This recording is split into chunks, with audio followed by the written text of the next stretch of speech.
Around 3:30 in the morning, I heard screaming coming from upstairs. The friend that I was staying with in the basement pretty much said that she smelled something funny, so I kind of smelled it too. It smelled like smoke. We went and woke up her dad, and when we woke up her dad, we noticed that there was smoke coming out of the ventilation system. I put on my shoes, and as soon as I stepped out, I could see fire coming from the upper bedroom. Went around to the front, kicked in the door, and the whole house was pretty much completely engulfed in flames. I started yelling for someone to come to me because I could still hear them screaming, and I told them to come towards my voice. Went back downstairs, grabbed my friend's phone for a flashlight, and went back upstairs and tried to just tell them to come towards the light. She made it about halfway down the hallway, I believe, and then I could start to make out her legs, so I just ran towards her, picked her up, brought her outside. Yeah.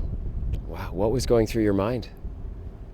Someone's in a dire need. Why am I going to sit there and wait for someone else to come save them when I could do the job? Yeah.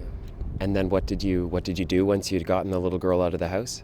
I went back in again because I could still hear screaming, and I continued to just shout.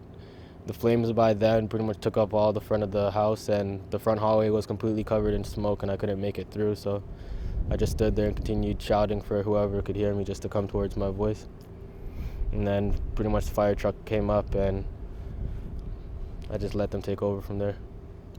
And I mean, you said you heard screaming. How many voices were you hearing? What was that like? It was horrifying, and I'm not sure how many voices. Okay. And this is just a friend of yours in the basement apartment? Yeah. So you don't live there? No.